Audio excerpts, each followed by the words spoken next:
Hi everyone. Again, we have a talk about the negative talk about educational tragedy by Nicholas Stock, a quite negative person, and he's also, apart from that, is postdoctoral researcher at the School of Education at the University of Birmingham. And we will hear today him talking about the educational tragedy. Yeah. You can start, Nicholas. Oh, thanks very much. Well, thank you everyone for coming this evening to listen to me. Can everyone hear me okay? Give me a wave or a nod. I can see the thumbs up. That's good. Thank you. So the talk I want to give to you is called the educational tragedy, and I'll mention tragedy briefly at the start and come back to it at the end. But looking at education this way has kind of been a focus of mine for a good 10 years or so now. And so what I'm going to be talking to you about was more the kind of topic that I was looking at on my PhD. I'm now a postdoctoral researcher, and I've moved to a more kind of psychoanalytic way of looking at things. And so I'm not really going to talk much about that. But if anybody wants to ask me about it, they're free to at the end. But I'm primarily going to be focusing on a more sort of ontological perspective of thinking about education. So this will not be kind of news to anybody here about kind of positive narratives that are kind of highly pervasive in our current time. And I encountered Julie's book about a year ago, and made quite a big impression on me. But it was interesting that it dovetailed quite neatly with what I'd been saying about educational things for quite a long time. Things that I had been building on my old PhD supervisor's ideas of as well. And there was a neat kind of way of the two things coming together. And so I'll mention Julie's book a couple of times because I think a lot of it is quite relevant to what I want to say. But hopefully it'll give a bit of a grounding because obviously I'm sure you're very aware of some of the kind of ideas that are in it. Just to kind of reiterate really that, we're in this era that is positively oriented, driven by hope to avoid and overcome everything negative, ameliorate suffering, evade traumas, solve problems, and build a better society. I encountered the greatest example of this about 10 minutes before I left to come and do this talk. I was just watching TV with my 3-year-old, and an episode of Winnie the Pooh came on, and it's like a new redux of Winnie the Pooh. And Eeyore comes on, who is, of course, kind of really a great tragic character. And Eeyore had been rebranded and was talking about rainbow thoughts and affirmations. And I just thought I'll have to tell everybody about this because it was such a great kind of image of the kind of the reorienting towards the positive in every sphere. Even Winnie the Pooh, there's no place for negativity anymore. But the reason negativity is particularly of interest to me is because the way that I've been looking at it is that actually I don't think there's any narrative of positivity that's more pervasive than the educational one. And you'll see this usually in the response to any kind of great crisis of any kind. Whether this is an ecological crisis, so, in the kind of fear of the looming apocalypse, quite often one of the responses that you'll hear is that we need a kind of better education to stop that from happening.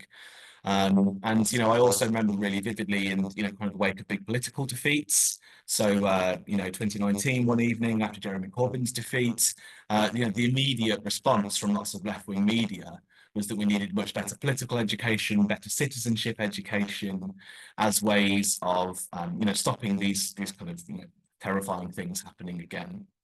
And you see this in lots of different forms as well. All these different sort of forms of education are often being posited as some kind of salve or some kind of cure for things that are going wrong. Okay, so a really common one is you see arts education. This is especially in response to, kind of a lot of just technology, science, engineering, maths-based education that's kind of constantly being pushed by recent governments.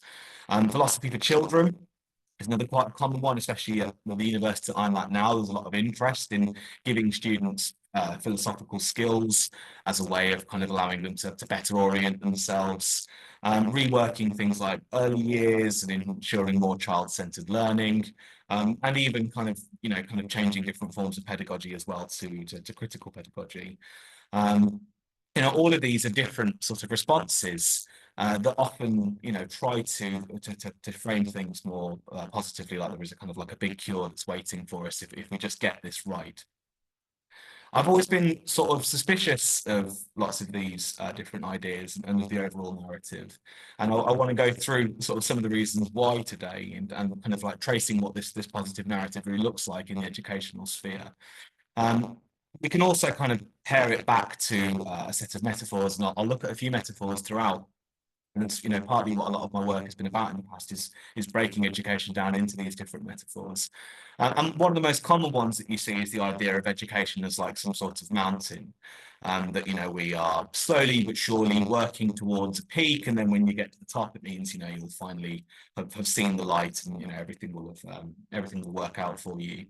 And people are trying to subvert this more. Some people are like, oh, we need to go a lot more slowly on the trek up the mountain, or maybe you need to spend a little bit more time at the bottom, or things like this.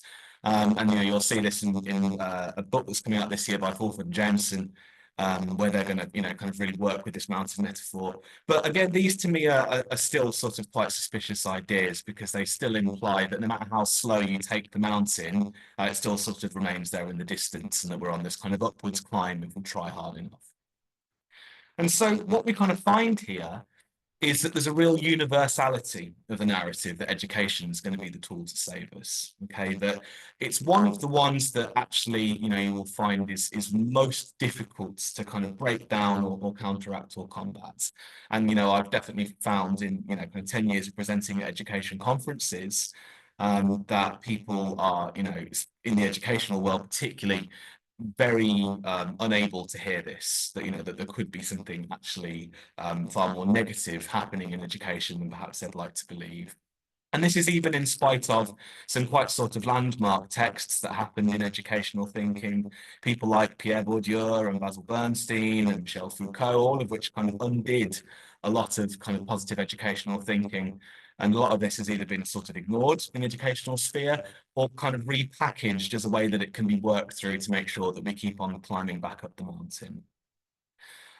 You'll also find that a lot of educational theorists and thinkers and researchers and teachers as well. I was a teacher for 13 years, and so I had a big kind of insight into this.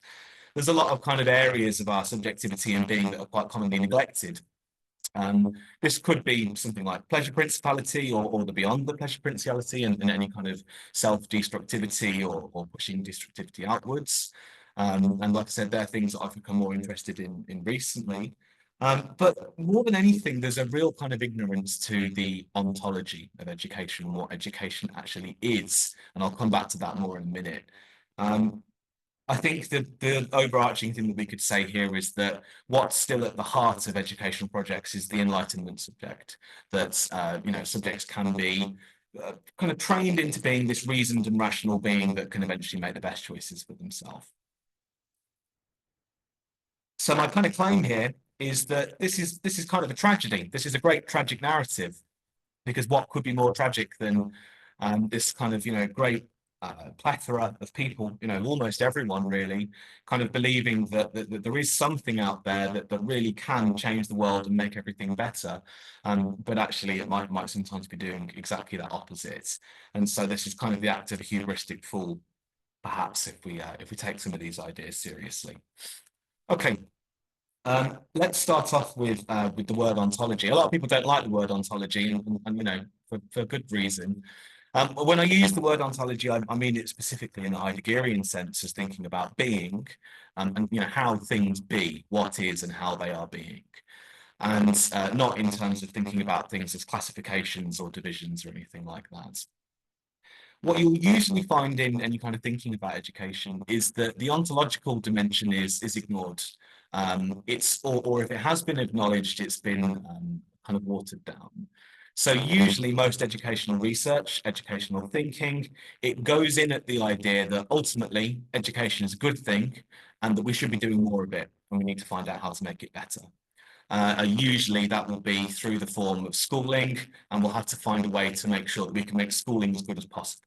And there might be lots of barriers there, things that get in the way of it and things that make it, harder to achieve. But actually, if we really kind of work out all the kinks in the system, we can really, get what we want out of school to really achieve a true education. Now, what this often tends to do is to ignore that kind of primary question of what is actually education in the first place. And even when you do see people that want to engage with educational ontology, they will usually still approach it as my old supervisor Nick Payne says here, as if we already always knew what education is, essentially as a necessary good. And then we knew too what its now dominant instrument, the school, is. And so we kind of, with this belief that it's always inherently doing something good, you end up with this improvement agenda, this way that we can just kind of keep on adding to it and developing it and making it better. Now, it's not easy to kind of exactly say, well, what education is. Any kind of ontological work is quite difficult, but there are a few things that we can say about it if we think very carefully about what education does, how it's come to be, its kind of genealogy, and how we kind of interact with it. And so I'll go through some of those ideas. I also want us to think carefully about what's often considered a divide between education and schooling.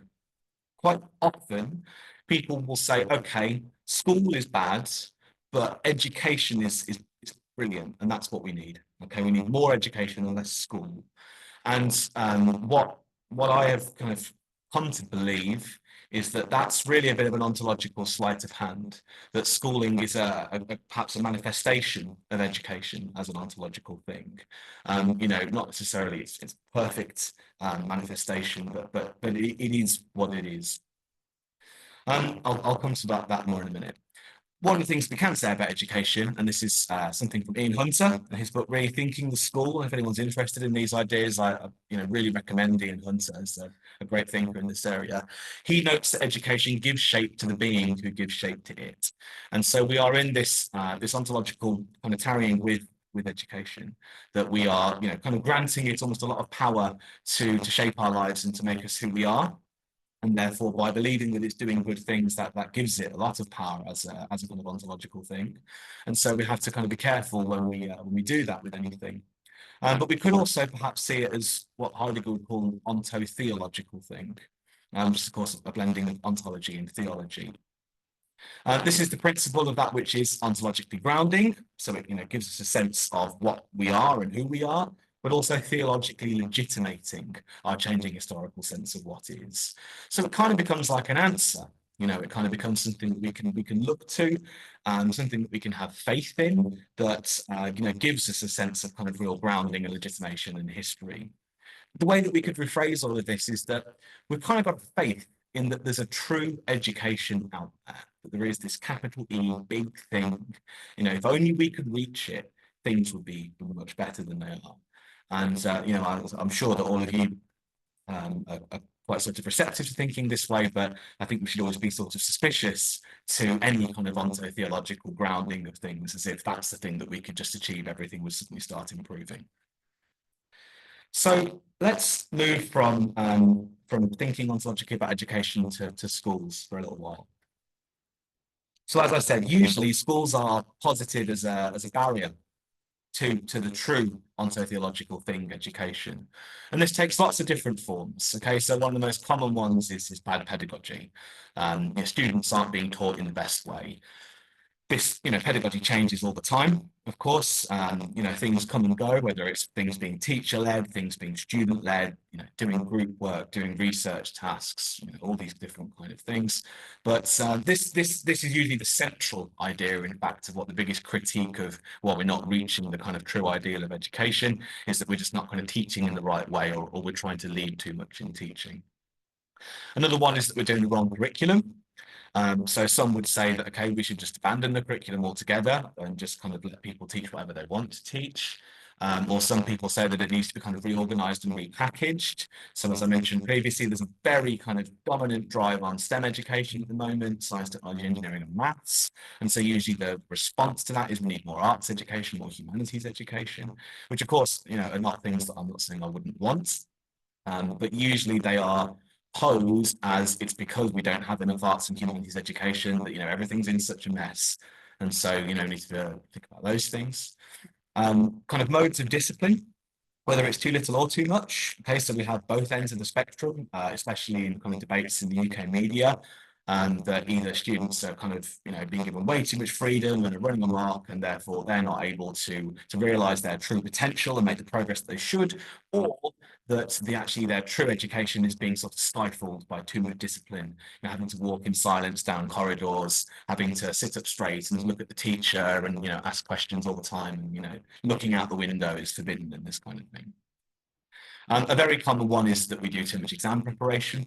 So, we're not actually managing to devote time to any kind of real enrichment or educational progress driving because students are just actually spending too much time getting ready to pass a test. And then a lot of this is also tied to a real kind of dominant critique at the moment. The teachers don't have an agency. Now, this is, of course, really problematic from lots of different philosophical perspectives because it assumes an absolute agency of the subject anyway. But I won't get into that. I think, we should at least just take the idea that, there is this assumption that if teachers had a little bit more choice of what they could do in the classroom and they could kind of drive their own ideas, that education would be a much better functioning thing. Leadership structures, quite a common thing as well. Whether to make them more horizontal or to make them more vertical.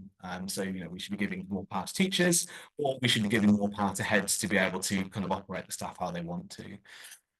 Technology, of course, either overuse or underuse. So you have these absolute kind of techno-optimists in educational thinking at the moment that think AI is going to kind of solve all the problems. So teachers will be kind of freed from all the admin and the drudgery of the job, and you'll suddenly be able to actually really focus truly on education. Or some people think that actually technology entering the classroom as it is doing is corrosive to true education. It's going to be one thing that's going to stop it ever happening. Not addressing the socioeconomic gap. Every single policy that has been introduced over the past sort of 40, 50 years, which is supposedly meant to be improving the socioeconomic gap, tends to actually widen it or keep it the same. And this is, the educational sociologists have been saying this for years and years and years, that actually it doesn't seem to matter what we do, that gap remains the same. And then also kind of education is a gendering and racializing thing, and so that would need to stop to allow it to be able to let everybody achieve. So, what's interesting about these is that often the opposites can be true. Okay, more STEM, we need more arts. We need more discipline, and we need less discipline. We need horizontal leadership, and we need vertical leadership. And as such, it's posing that it doesn't matter what it is, that there is something that is standing in the way to true education. And so we're kind of reminded again of this ontological thing, this thing that we just desperately wish we could realize. And so this sort of kind of raises the question for us that really what if school is actually just a manifestation of what education is? What if all of these problems are actually just what education is? When we say, what is this thing, education? All the things that come up again and again and again and again as issues might just be exactly the thing that it is, which leaves us with the possibility that perhaps the school is unredeemable, and maybe it will always do what it is continuing to do. And this has been a thesis of mine, thesis of Nick Payne's, and before both of us, a thesis of Ian Hunter's and James Donald's. So I'm not the first person to say any of this, but as I said, it's often ignored or doesn't want to be addressed in educational circles. If we're on schools, there's a couple of other things that we could talk about that would definitely be very important. It's worth mentioning the therapeutic turn and links this has with schools. So again, this was something that I was particularly interested in Julie's book, is the way that schools are very much intertwined with Philip Reef's identification of the therapeutic turn. Okay, so since the 80s and the 90s that we are, in this kind of therapeuticized society where, again, kind of any encounter with any sort of psychic distress has to be turned away from and has to be kind of transformed and made better. This is really kind of notable in education, particularly at all different levels. You can see it right in the global policy initiatives and the World Health Organization. They claim that schools worldwide are the key site of intervention, for transforming mental health. And then educational policy in multiple nations across the world promotes mental health intervention within schools. Now, this is particularly interesting because, it seems very clear from kind of interviews and accounts from students. Actually, one of the key contributors to psychic distress is actually schools and the kind of like the necessity of education. But that's often not the way that it wants to be looked at by various kind of policy initiatives and ideas. But instead, there is this kind of twofold level of cure that is taking place in schools. One is that, all members of staff, so pastoral staff, teachers in pastoral positions as well, usually we have things like counsellors and things in schools and related to various organisations and agencies that come in and help. Their aim is to improve the mental health of students, predominantly anxiety, but other issues and psychic stresses as well. But this ultimately is to allow them to get back into the classroom. Okay, so we've probably heard the narrative a lot about getting people back into work through kind of abetting their mental and psychic distress, but we see it in terms of the classroom as well. But okay, if a student can overcome their anxiety or learn to kind of cope with their depression, that means we can get them back into the classroom as quickly as possible. But what this sort of suggests is that through these coping mechanisms and techniques, by getting back into the classroom, there's a much bigger cure waiting for you there. There's much something kind of better on the horizon. If you can get back into the classroom, you can get your exam results, and you can maybe even get a bit of this kind of kind of so vital knowledge. This will be the thing that will really make you better. The therapeutic turn has been a real kind of commonality of schools, but I think actually this idea of it being a kind of like a big cure is much older than Philip Reef's identification of the therapeutic turn. And in some ways, you could see just this idea in general being a lot older than what Reef's saying. There's a great line in Ibsen's Doll's House, when one of the characters there says that society is a hospital. And so even as early as kind of like the late 1800s, that there's this kind of idea of the therapeutising of society there. But all of this ultimately is tied to this kind of bogus meritocratic faith of schooling, that, by getting ourselves more education, we are, making things better, improving ourselves and putting ourselves into better positions. And, this is kind of amusing from two angles. One is that meritocracy as an idea was really kind of created as a joke. It was meant to be a piece of satire. This book written by Young about meritocracy was meant to be a satirical piece, and it was nevertheless kind of embraced with gusto, especially by the noughties Labour government. But also that actually pretty much everything that we see schools as doing, whether this is kind of classification, framing, ranking, ordering, hierarchizing discipline, all these kind of things, are exactly to what meritocracy is, that we see often does kind of exactly the opposite. So if you put all these things together, we kind of end up with this idea of a healthy mind allows for a perfect student, and they're the ones that can make progress. Okay, they're the ones that can keep developing. And so these are some of the kind of observations that we could have about schools, but I think we can kind of start stepping back from that a little bit more now and thinking a little bit more ontologically, or at least logically. A lot of this you can see is kind of really predicated on the idea of progress. Okay, that ultimately progress is available to us all. It's something that we can, kind of all put the right work in. It can start unfolding. Now, progress logics are not just part of the therapeutic turn. Okay, really, they're very much part of the complex genealogy of schooling and education itself. And so it may not have always been called progress. It's going to take in different forms and through different eras. But if we look at the history of schooling and education and its different philosophies and different forms, we usually find some sort of form of progress, kind of unfolding, or belief in it unfolding through education. Now, in its most recent form, we do call it progress, and the other word we use a lot as well is potential. Students need to reach their potential. Now, whether we think that potential is a fixed thing that you can get to, or you think that it's something that can keep growing with you throughout life, it still kind of instigates the same idea that students are on this path upwards, and they just kind of, need to get their schooling right if they want to keep progressing in that direction. And so we're back to the mountain metaphor again. But these ideas have been sort of approached and deconstructed and debunked by lots of thinkers for a long time. Jacques Rancière looked at progress in an interesting way as a pedagogical fiction that's built into the fiction of society as a whole. He says that at the heart of the pedagogical fiction is the representation of inequality as a retarding one's development. Inferiority in its innocence lets itself be taken in. Neither a lie nor violence. Inferiority is only a lateness, a delay. It is positive, so one can put oneself in the position of curing it. And some of the interesting things that Rancière is positing here is that progress is not only kind of baked into our societal ideas and kind of modern society, but that actually it's a pedagogical idea. And so that, progress, we find this in lots of different spheres. Okay, we find it in the therapeutic sphere, and in the health world, and the political world, and talking about citizenship, about nations. But Rancière, kind of positing that really it's a heavily educational idea. And that therefore we can see the kind of proliferation of some of these educational ideas in society. The other interesting thing really that Rancière points out to us here is that the belief in progress, belief in this pedagogical fiction, engenders certain positions that are there to allow it to happen. Okay, so somebody is put in the position of curing it. So we kind of create these different figures, teachers, educators, and researchers that are there to ensure that the progress keeps happening.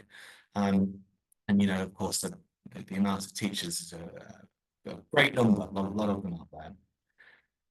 Another thing that we could add to this, and this is very much rooted in its history again, is that progress also has this kind of attunement, it's linked to drudgery. And this is really based on this kind of Protestant work ethic of education that's been inherited from part of its history. That studying, learning, educating, they hold the moral imperative that drudgery should be valued. Okay, that there's something actually kind of worthwhile about just sort of making our lives much harder by, sitting and looking at the books and this kind of thing. And that's something that will ultimately work out for you in the end. Now, as I said, we haven't kind of always used the word progress to think about this, this idea, this pedagogical fiction. But I think you could look at it in a more metaphorical sense of this movement from darkness to light. Okay, and so this was one of the primary ideas of my PhD research, and I've written a bit about this as well in a few articles. That really one of the kind of central ideas to all of these different kind of educational aspects I've been talking about, all of these different kind of objects and manifestations of education are all premised on this one logic of moving from darkness to light.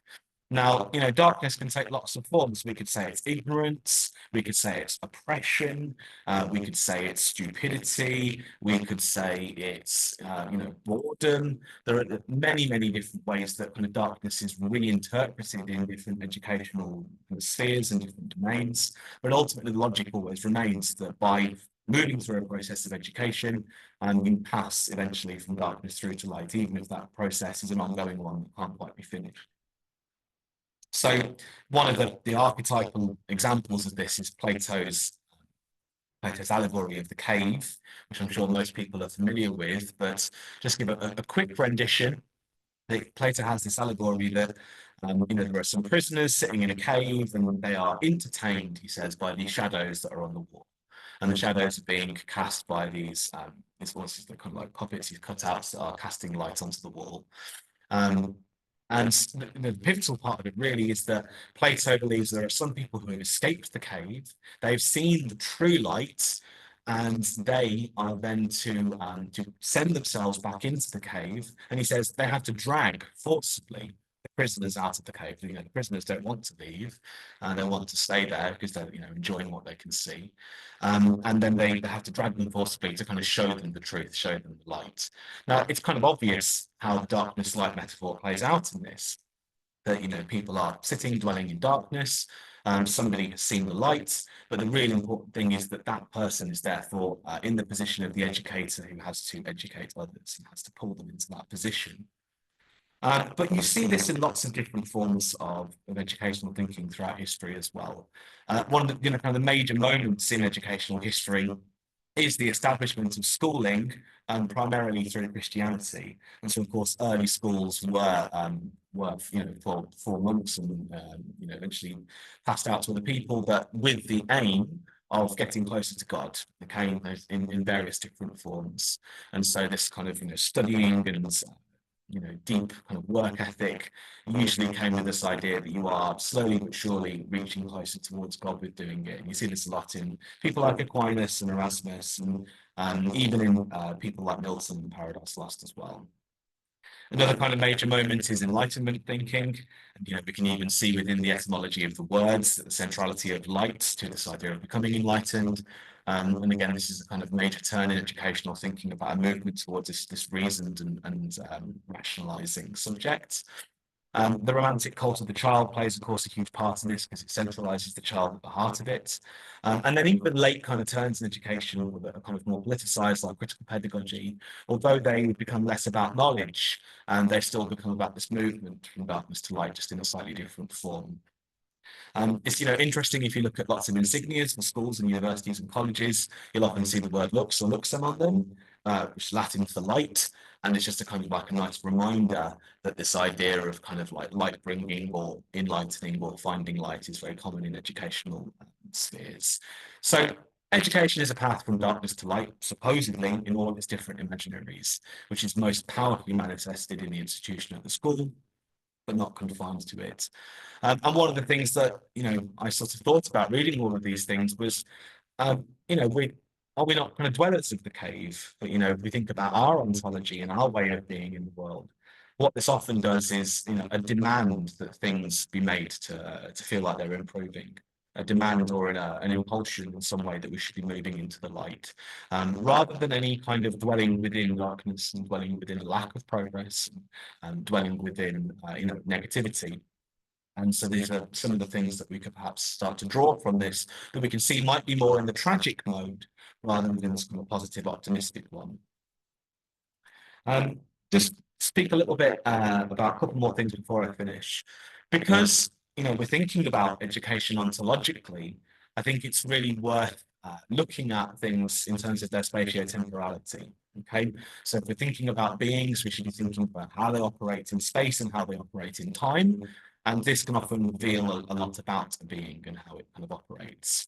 So one of the things, as I've said, is worth looking at is the logics of it. Another one is we have to accept that schooling is a big part of education.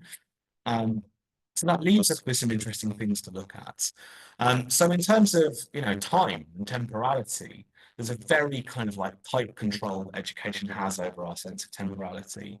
The lesson plan, okay, is divided into all these different segments. And, in some schools, very, very tiny segments, even down to a minute. Some schools have even gone further in these lesson scripts. So trying to really kind of like, take hold of temporality in the most microscopic form. Then you've of course got whole timetables, terms, different year groups, different phases, so moving from primary to secondary to higher. So, kind of all the way through your early years, education has quite a tight grip on your time, and it kind of shapes your time. But then it also has this kind of much greater temporality because you have this idea of being a lifelong learner as well. That, once you leave school, for some people, they think, well, now your real education can begin. And so this is a kind of moment where your entire life becomes this educational project, hence why the word ontotheology is so important, because it becomes this kind of both grounding and guiding principle for your whole life. Testing and examination, of course, play a big part in this. You spend a lot of your time kind of devoted to preparing for a test.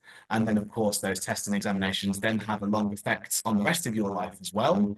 But it doesn't have to be formal, but even in education where we don't have necessarily exams, usually still we are doing some form of testing because we are thinking that information has been learned or not, knowledge has been gained or not, enlightenment has been found or not. And so these are in a way still forms of testing, and that are still therefore shaping our temporality and our way of kind of being forwards in time. There is a very powerful kind of spatial dimension to this as well, that architecturally, schools and school systems and trusts and networks, are operating over huge swathes of land. Okay, so, pretty much everywhere you go, there is a school. Okay, so education has got quite a kind of spatial grip there. And this is true of universities as well. And of course, a lot of them are tied together. So we have things like the Academy Trust system in the UK, where lots of schools operate in groups together. So now their spatiality is operating on a much, much broader scale, and sometimes can even be international as well. And then we also have these kind of spatio-temporal links as well, where these things come together.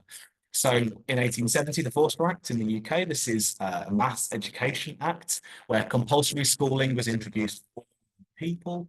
And so now the spatial and temporal dimension is massified in education, that it becomes something that's not just a kind of like a central project for some people's lives, but for everyone's lives. But this had already been happening earlier on in other places in Europe, like in Prussia, with the Volksschule, Napoleon's lycées. These were all forms of mass schooling that have been happening earlier on, and have therefore kind of tried to take a grip on the real mass amount of lives. There's a colonial dimension to this as well, of course, like the Macaulay schools, which were set up in colonial India and the East India Company, that were there to kind of basically generate British subjects, British citizens within Indian colonies. But again, we have this quite powerful spatio-temporal dimension here of education in one place being emulated in another. And this happens in other sort of eerie ways now as well. So again, my colleague Nick Payne, he discovered this Berkshire's Wellington College has these exact replications in other places around the world. So in Shanghai, in Tianjin, and Hangzhou, there are these architectural copies of Berkshire's Wellington College with the same pedagogies and the same curriculum as well. And so there's kind of like eerie spatio-temporal expansion of these singular objects of education. Research community, of course, also kind of like huge international groups, all kind of banding together, again, working on this kind of improvement project. But with technology, this has become even more kind of troubling as well. So things like MOOCs and AI lessons and learning apps and podcasts, and we've got this relentless techno assault on memory and attention that's going to dominate our daily lives. And I was sort of struck by the way, I'm just as guilty of this as everybody, as somebody, going out for a run or going on the treadmill, but making sure they've got a podcast on while they're doing it so that their time is still being maximized in an educational sort of way. Or if you've got 10 minutes at the train station, well, why not jump on Duolingo and start teaching yourself a bit of French? And so this kind of educational narrative is pervasive in kind of even the tiniest aspects of your life, your time, your space, and you're now even kind of carrying it around in your pockets as well. So just to kind of bring some of that together, the way I'm looking at all of this is that an educational tragedy is already taking place, a tragedy that's on the stage of education. That's, what we are witnessing here is this kind of great hubristic act of a belief in things that are constantly getting better and where things may be staying the same. It's getting worse even. But this isn't a call to teach more tragedies and making tragedy good for you. This is something that Nietzsche already critiques in The Birth of Tragedy, that the way that late Greek tragedy was starting to reformulate tragedies was that actually we should be watching them so that they kind of, affirm our lives and make us feel better about things, and, we can learn things from them. Really, I'm asking for a sort of attunement to the tragedy of education. Because tragedy at heart is a disturbance to Western metaphysics. And all of these things that I went through here, Plato, Christianity, Enlightenment, Romanticism, kind of 20th century political turns, these are the history of Western metaphysics, which is in itself dominated by a progress-oriented logic. Okay, and this has been the way that kind of philosophy is often remembered and taught and retold, that this is what, gets kind of recycled. Emile Choran says that there is nothing more alien to tragedy than the notion of redemption, of salvation, of immortality. Now, certainly if we take those ideas of redemption and salvation, but even perhaps arguably immortality, we could just as easily insert education into that phrase, that there's nothing more alien to education than the notion of redemption, of salvation, and of immortality. So I'll just finish with a few words of my own and say that perhaps to acknowledge the proposed use of the metaphor by Plato, that darkness is our primordial state and thus we are born prisoners, would be fruitful. If we are indeed cave dwellers in chains, then this is a way of being. Rather than looking at the easiest way to escape from darkness, perhaps we should look to learn what it means to be imprisoned in this system. Okay, and there's a few things I talked about, and that is me. Thank you very much. Thank you, Nicholas. It was brilliant. I think everyone agrees. The properly negative outlook on education. And I'm also thinking that what I appreciate, except for this negative view of education, it's also probably your personal tragedy being within educational system and also as a father, because education is probably harder thing to lose, to be disillusioned in than even church, because church is about your own salvation and we may be okay not caring about it, but education is about children normally. and it's extension of parenthood. It's hope for the children, the extension of our fragility and vulnerability, and losing this hope that someone can do it better. There is hope for children, at least. Losing it, it's probably it's very hard to lose. That's why we're holding on so hard to it. And it's interesting how one can redefine. I was trying, but kind of failing, redefine education as negative, as and parenthood from this position as negative, as like darkness to darkness, maybe, or just shared suffering. In a way, that's all you can do. There is no hope for anyone, but what you can do is share suffering.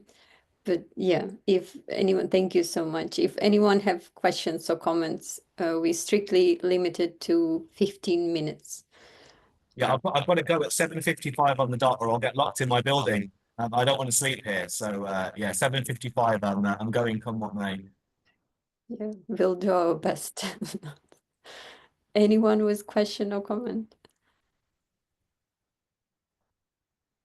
Just a quick one, just a comment, really. Nicholas, thanks for that. I did my own PhD on Ian Thompson's Theology in Great. business, so I was lapping that up. That was really interesting. I loved it. So my comment is just actually, I don't know if you know, he's got a new book out, which has a chapter on education in it. It's a former paper, but he's making the case that if there's if you like, a robustly defensible Heideggerian education, it would be an education to what does he say he called it? Something like teaching people how to die and then to be reborn, but also something like that. And so you're teaching, if you're teaching anything, you're teaching disclosure, something like that. So I just wanted to share that. I really No, that's great, and you know, it's nice to hear somebody else that's read Ian Thompson.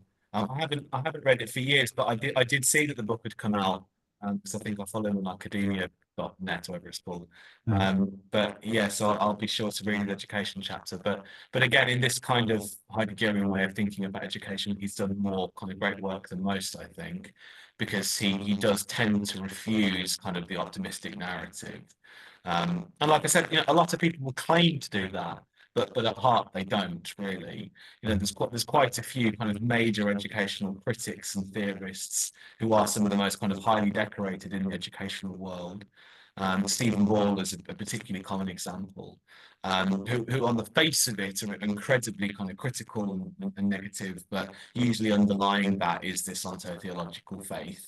In that, you know, kind of that true realization could happen. You know, I don't find that as much in Ian Thompson's work, which is why I like this. Yeah, just coming back, I suppose the thing he takes really seriously is Heidegger saying the nothing noths, and he takes that seriously, and so he has a kind of negativity which is different to criticism. It's more about taking totally seriously that things are emerging, and you can help them emerge, and that might be what education's about. And they're emerging out of the nothing. That would be the void, but yeah, people wouldn't want to hear that at all. But I don't get anywhere if I say the nothing noths and expect to get an audience. I'd like you to go to a school and tell them all and see what happens. You know, there is the idea of critical pedagogy as opposed to a therapeutic one.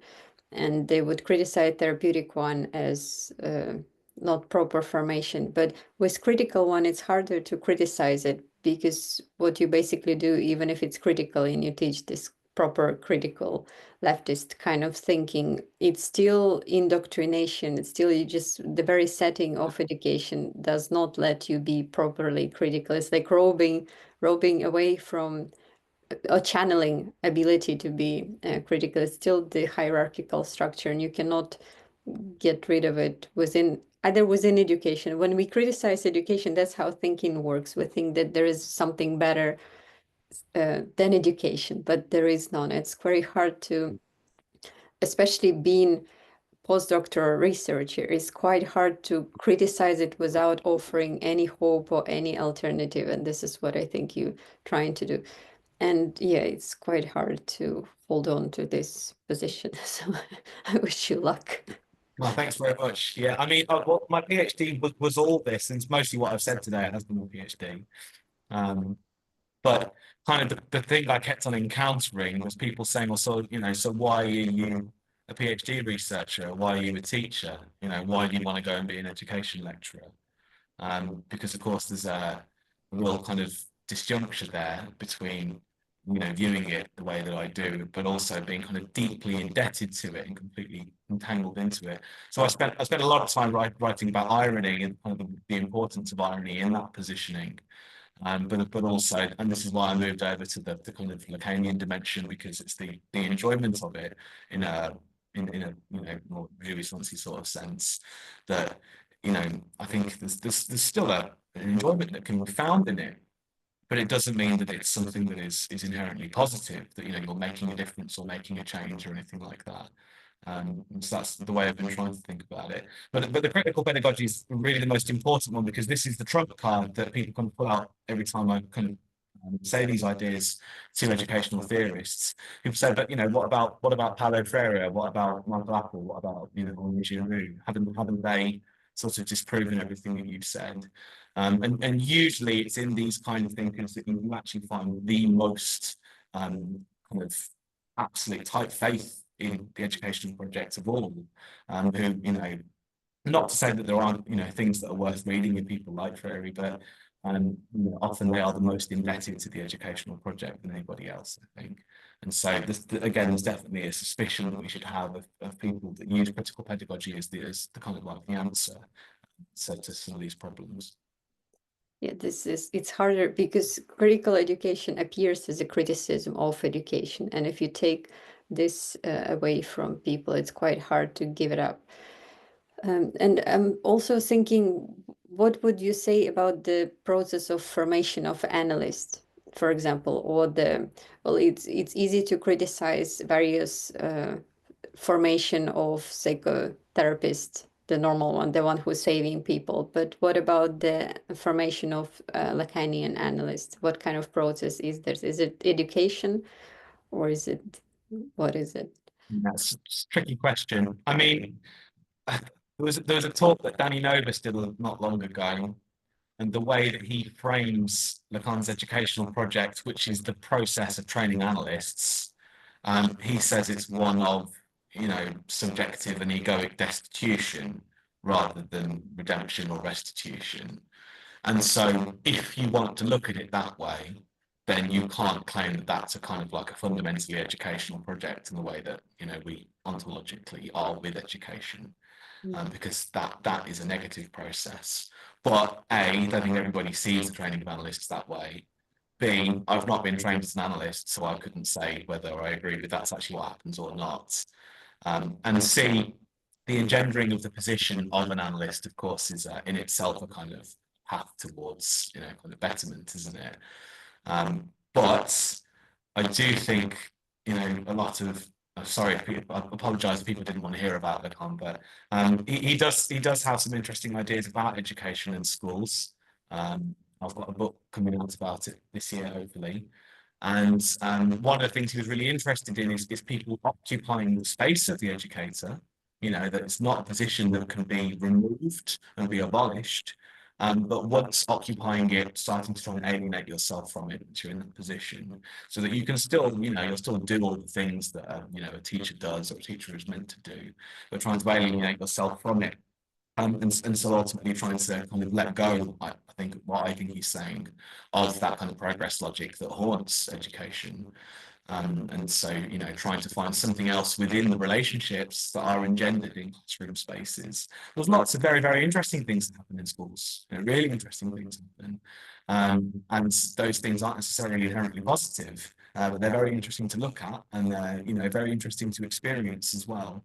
And so, you know, some of those are the kind of things I'm looking at more now. So yeah, that doesn't answer your question at all, actually, Julie, but nevertheless. And I feel that there is irony in the process of formation of the analyst, like included there, at least more irony than in other types of formation or education. Anyone with last question? No. I have a quick question. Yeah, Greg.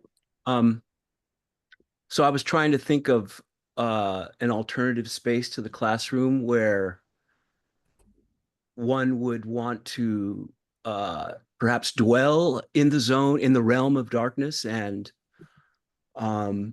where progress is not a purpose, whether explicitly or implicitly. And I can only come up with the consulting room of the psychoanalytic clinic. So does psychoanalysis maybe? Is that a better roadmap for a good education? I mean, what I wouldn't want to do is just suddenly turn all schools into psychoanalytic clinics, because I think that would be, you know, troubling in its own way. But I do think, and again, this is the book that I'm primarily writing, is I do think there's a lot that could be learned for the you know, kind of the actions and the operations of the teacher from Lacanian psychoanalysis. Not in terms of, you know, being silent and letting the students speak and some of these kind of hackneyed techniques, but as you said, this kind of allowing for a dwelling in negativity and repetition, you know, attunement to transference, and he's of course ultimately very interested in the tragic mode, and that was one of the things I was referring to, really, that the tragic mode and that kind of undoing of history of Western metaphysics, I think, is really important in the. But I will give you just a quick anecdote.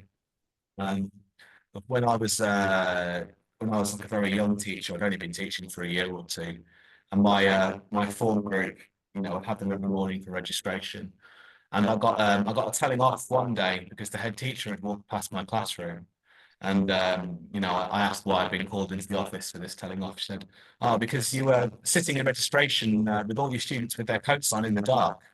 And this was just not permitted, that students should be sitting in darkness. That was just not a done thing in an educational space. And in a way, that kind of said it all, really, for me. I love what you said about silence. And a lot of times, even patience is viewed as counterproductive. Thank you. That was great. Oh, thank you. Thanks, everyone. I will publish this talk on YouTube, and if you want to ask more questions, you can write comments. And I invite you. Do feel free to get in touch with me as well. My email and my Twitter are both on the first page of the talk, so do feel free to email me if you'd like to. All right. Thank you, Nicholas, and everyone. Thank you very much for having me. Bye. Cheers to you all. David Lynch. Thanks, everyone. Bye.